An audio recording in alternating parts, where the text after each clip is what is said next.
2014 నుంచి 19 వరకు టీడీపీ గవర్నమెంటే ఎక్కువ సెంట్రల్ గవర్నమెంట్ మీద ఆధారపడి ఉంది అధ్యక్ష. వైఎస్ఆర్ కాంగ్రెస్ పార్టీ కాదా గవర్నమెంట్ కాదు అధ్యక్ష. 2014 నుంచి 19 వరకు అధ్యక్ష 47.49% state government revenue receipts for the centre అధ్యక్ష. వేరే వైఎస్ఆర్ కాంగ్రెస్ పార్టీ వచ్చి అధ్యక్ష ఆ గవర్నమెంట్ అధ్యక్ష 2019 నుంచి 2014 అధ్యక్ష ఆ పర్సంటేజ్ వచ్చి 46% అధ్యక్ష. అయినప్పటికీ కూడా వీళ్ళు చెప్పేది ఏంటంటే అధ్యక్ష ఆర్థిక విధ్వంసం అని చెప్తున్నారు అధ్యక్ష. బారోయింగ్స్ అనేవి అప్పులు అనేవి ఏ ప్రభుత్వం ఉన్నా జరుగుతాయి అధ్యక్ష. అది రిప్లై అవుతూ ఉంటుంది అధ్యక్ష. గత ప్రభుత్వం చేసిన అప్పులు ఈ ప్రభుత్వం తీర్చాలి, ఈ ప్రభుత్వం చేసిన అప్పులు వచ్చే ప్రభుత్వం తీర్చాలి అధ్యక్ష. ఏ ప్రభుత్వం కూడా నేను అప్పులు లేకుండా నేను పరిపాలిస్తానంటే ఏ ప్రభుత్వం ఉన్నది అధ్యక్ష. అధ్యక్ష వీళ్ళు చెప్తుంటారు అధ్యక్ష, ఇప్పుడే ఎవరు చెప్తున్నారు అధ్యక్ష, గౌరవ సభ్యురాలు చెప్తారు అప్పులు చేసి వెళ్ళిపోయారు. అక్కడ మీరు కూడా 2014 నుంచి 19 వరకు మీరు మాకు కూడా ఆస్తి ఇచ్చారు అధ్యక్ష, అప్పులు ఇచ్చారు. రాష్ట్ర ప్రభుత్వానికి బోర్డుని అప్పులు ఇచ్చి వెళ్ళారు అధ్యక్ష. ఆ అప్పులు ఇచ్చిన దాంట్లో 25 డిపార్ట్మెంట్స్లోని మీరు పెండింగ్ పేమెంట్స్ పెడితే ఆ పెండింగ్ పేమెంట్స్ని క్లియర్ చేసింది వైఎస్ఆర్ కాంగ్రెస్ ప్రభుత్వం అధ్యక్ష.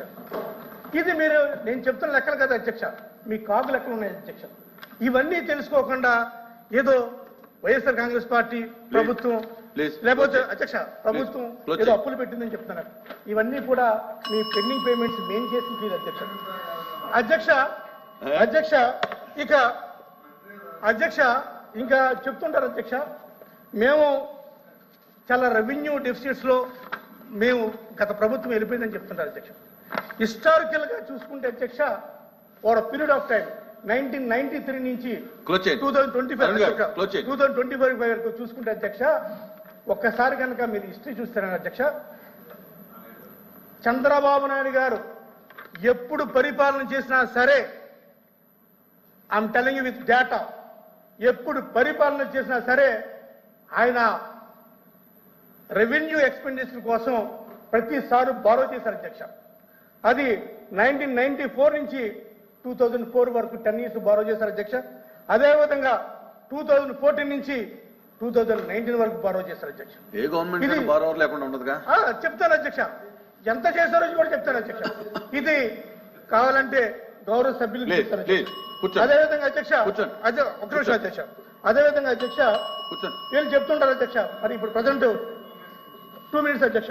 అదేవిధంగా అధ్యక్ష ఈ బడ్జెట్ గురించి 3,22,000 కోట్లతోటి బడ్జెట్ పెట్టారు అధ్యక్ష. సూపర్ డూపర్ బడ్జెట్ అధ్యక్ష, బాహుబలి టైప్లో బడ్జెట్ పెట్టారు. మంచిది అధ్యక్ష, మీకు చాలా ప్రామిసెస్ ఉండొచ్చు, చేయొచ్చు. కానీ నా క్వశ్చన్ ఏంటంటే అధ్యక్ష, ఈ ద్రవ్య లోటు ఈ ఫిస్కల్ డెఫిసిట్ ఎలాగా మీరు పూర్తి చేస్తారు? సుమారు 80,000 కోట్ల రూపాయలని ద్రవ్య లోటు పెట్టారు అధ్యక్ష, ఫిస్కల్ డెఫిసిట్ పెట్టారు అధ్యక్ష.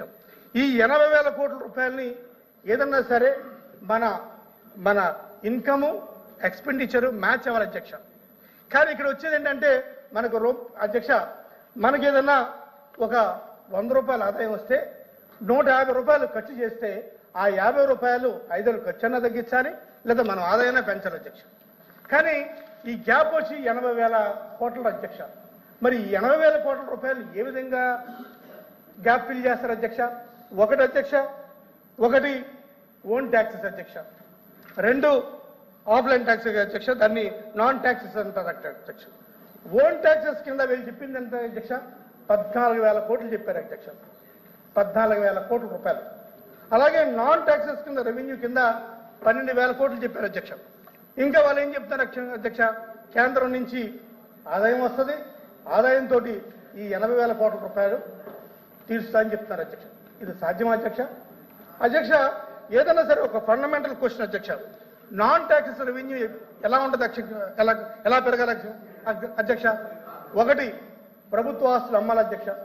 మరి ప్రభుత్వ ఆస్తులు అమ్ముతారా, లేకపోతే తాకట్టు పెడతారా, లేకపోతే ఏదైతే మీరు పథకాల కింద డబ్బులు పెట్టారో లేకపోతే తలకాయల్ని తగ్గిస్తారా? మీరు పెట్టిన డబ్బులు ఖర్చు చేయాలని చెప్పాలి కదా అధ్యక్ష. అదేవిధంగా అధ్యక్ష ట్యాక్స్ రెవెన్యూస్ అధ్యక్ష 14,000 కోట్లు పెట్టారు అధ్యక్ష. ఒకటి ఈ 14,000 కోట్లు మీట్ అవ్వాలంటే ఒకటి ప్రజలపైన ట్యాక్స్ అన్న వేయాలి అధ్యక్ష, లేదా జీడిపి అన్న పెరగాలి అధ్యక్ష.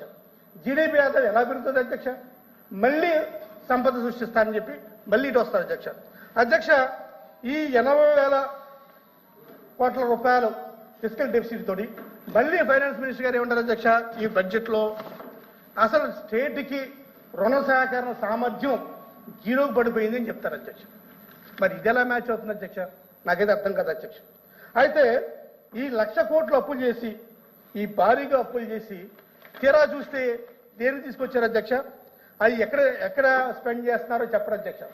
పోనీ వెల్ఫేర్ మీద స్పెండ్ చేస్తున్నారా అంటే మరి మీ సూపర్ సిక్స్లో వెల్ఫేర్ మీద అంత అలాట్మెంట్ లేదు, లేదా పోనీ మీరు సంపద సృష్టి కోసం ఏదన్నా క్యాపిటల్ గెయిన్స్ మీద పెడుతున్నారంటే అది లేదు. మరి ఎక్కడ పెడుతున్నారో కూడా తెలియట్లేదు అధ్యక్ష. అధ్యక్ష సంపద మీద సృష్టిస్తామని చెప్పారు, ఒకటి సంపద ఏ విధంగా సృష్టిస్తారో ఇంతవరకు చెప్పలేదు. రెండోది మీరేం చెప్తున్నారు అధ్యక్ష, మేము డబుల్ ఇంజిన్తో వెళ్తాం, కేంద్రం నుంచి మాకు ఉదారంగా సాయం లభిస్తుందని చెప్తారు అధ్యక్ష.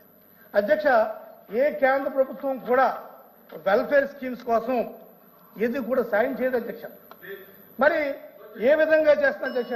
ఇప్పుడు రాజధానికి ఇప్పుడే మాట్లాడారు అధ్యక్ష, రాజధాని కోసం ఎక్కడెక్కడి నుంచి ఏదో వచ్చిందని. ఇంకా 4 రోజులు డిస్కషన్ ఉంది, అధ్యక్ష ఈ 80,000 ఫిస్కల్ డెఫిసిట్ తీరాలంటే ప్రజల మీద పన్ను భారం వేస్తారా లేదన్నది తెలియదు అధ్యక్ష. అధ్యక్ష ఒక్క నిమిషం అధ్యక్ష.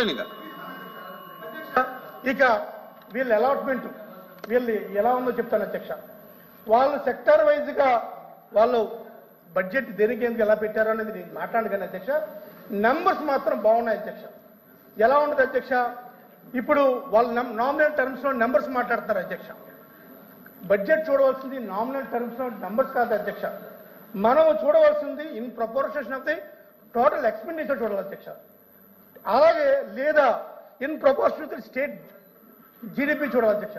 ఈ రెండు చూడకుండా నెంబర్ చూస్తే ఎట్లా అవుతుంది అధ్యక్ష? ఇది అవ్వదు అధ్యక్ష. అదేవిధంగా అధ్యక్ష మీరు ఒక నిమిషం అధ్యక్ష, మీరు చేస్తున్న సెక్టార్స్ మీద హెల్త్, ఎడ్యుకేషన్, ఇరిగేషన్ ఇవన్నీ కూడా ఓవరాల్ స్టేట్స్ పులుచుకుంటే మీ ఎస్టిమేషన్స్ అనేవి చాలా మినిమల్గా ఉన్నాయి అధ్యక్ష. According to the health policy 2017 అధ్యక్ష మినిమం 8% ఇవ్వాలంటే మీరు 6% ఇస్తున్నారు అధ్యక్ష. ఇవన్నీ కూడా ఈ బడ్జెట్ మీరు ఈ ప్రపోర్షనల్ గా చేసిన బడ్జెట్ కాదు అధ్యక్ష, ఏదో నెంబర్ చేస్తున్నారు అధ్యక్ష.